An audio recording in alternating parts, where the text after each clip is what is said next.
Bro, I can't tell you how we feeling, man.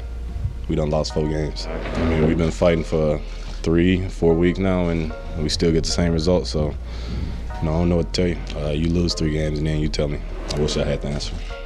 This is not a subject I can say I really enjoy talking about, but it's painfully obvious the glue holding this Seahawks team together was Russell Wilson and winning, which seems to help a lot of players keep their character in check. But when Russell Wilson got hurt for the first time in 10 years, both of those went out the window. And the strong characters from inside the locker room have started to shine through in the form of DK Metcalf and in a very different way Jamal Adams. Both of them younger superstar players, and I think in DK Metcalf's position, him being in only his 3rd season, not ever really having to deal with the adversity of dealing with a nagging foot injury, not winning games, and not being without his leader and quarterback. In that play where Russell Wilson got injured, smashing his hand on Aaron Donald's arm has changed the trajectory of the Seahawks' entire season. Before that play, they are 2-2 and looking like they are going to take the lead against their division rival that they had been playing very well against, and Russell Wilson gets injured as he misses Tyler Lockett on a wide open touchdown because of the injury, and the Seahawks are forced to punt with Russell Wilson not being able to throw the ball. The Rams then took a substantial lead, and although the Seahawks were put in a position to win the game with 2 minutes left, they had no Russell Wilson, and Geno Smith ended up throwing an interception that lost the game for them, which I am confident that they would have won that game with Russell Wilson if he had not gotten injured. But here's kind of where it started for Jamal Adams. Some of the highlighted plays that broke the game wide open for the Rams was a deep pass to Deshaun Jackson that was horribly underthrown. If the safety was paying attention to the ball, and you guessed it, Jamal Adams, he was not, and Deshaun took it for a 68-yard completion. The Rams then scored a touchdown 2 plays later, and in the next drive, he gave up a touchdown pass to Tyler Higbee when he was one-on-one in coverage. Not to mention the whole defensive performance, allowing over 450 yards in total offense to the Rams. You think he would eat some humble pie and realize he was a huge part of the problem in that game, giving up huge plays that broke the game open. Well, the very next week, the introduction of Jamal Adams for Sunday Night Football has gone viral just about everywhere, but for completely wrong reasons. Saying, "I'm the best in the nation." Whether it's a joke or not, he's part of one of the worst defenses in NFL history, which although mostly the coaches are to blame, he still has been playing below his standard and has made some huge mistakes.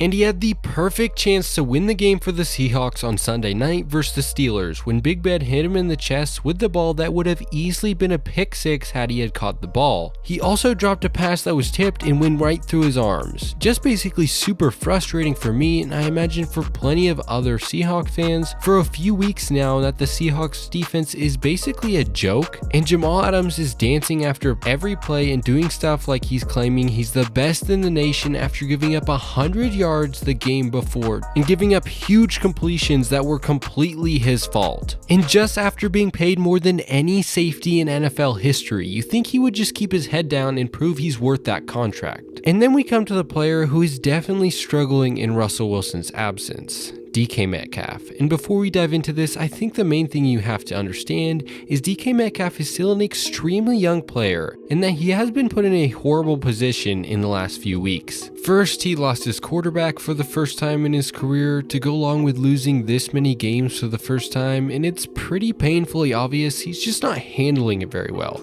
And at the beginning of the year, he did seem to get out of hand a few times in the first 2 weeks, getting some bad penalties and just not keeping his cool. But he did admit his problem, and he said he dyed his hair blue as a symbol of keeping his cool during the ups and downs of the season. And plenty of articles came out about how he promised to keep his emotions in check, which he did very well with the first few games, until this Sunday night against the Pittsburgh Steelers. And if you do not already know about the Twitter fight between him and Shannon Sharp, basically on Sunday night when the Seahawks were down by 3 points with 18 seconds left in the 4th quarter, he caught a pass that got the Seahawks in position to kick a field goal, but instead of just stepping out of bounds, he tried to gain extra yardage, probably keeping in his mind even if the game went into overtime, they'd been struggling to score on offense all day without Russell Wilson. So he pushed forward, only to get the ball punched out. Luckily, his teammate jumped on the ball, and the Seahawks, through a confusing amount of calls by the officials, were able to go into overtime with a last-second field goal, but went on to lose that game in overtime because of a Geno Smith fumble, which made it 2 games in a row they had lost because of a Geno Smith turnover and Russell Wilson not being in the game. But basically, during the play that DK Metcalf fumbled, Shannon Sharpe, a Hall of Fame tight end, tweeted this: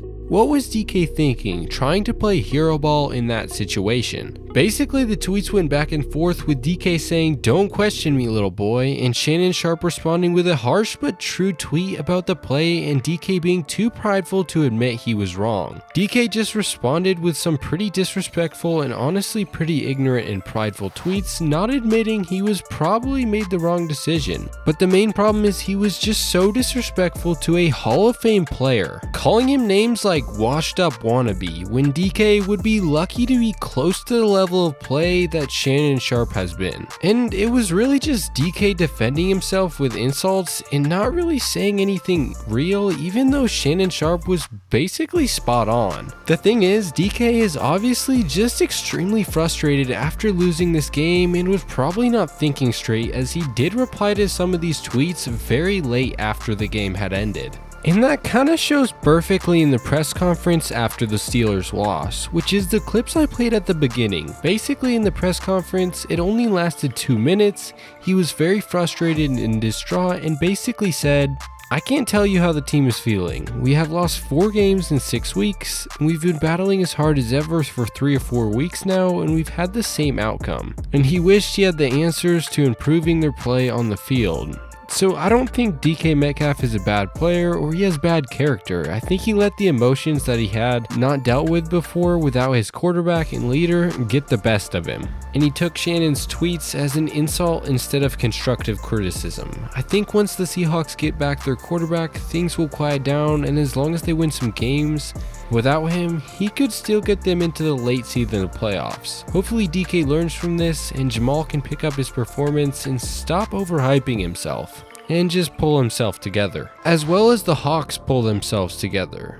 DK and Jamal are great players. I don't think they have character problems that are going to cause problems like Antonio Brown or Earl Thomas. DK just needs to keep his emotions down, and Jamal just needs to keep his head down and help his defense out. And hopefully they can get out of this hole that them and the coaches have put them in. At very least, improve the defense enough to not be a joke. That would sure help them clean up the mess they have made. And hopefully the Seahawks can get back to the playoff caliber team they are, and Russ gets healthy fast enough to keep his team in check. But this definitely could destroy their season if they keep on this path. As a 2-4 team without your best player for at least 2 more games, it's a pretty big hole. Let me know what you guys think. Subscribe if you found this entertaining, and I'll catch you guys in the next upload.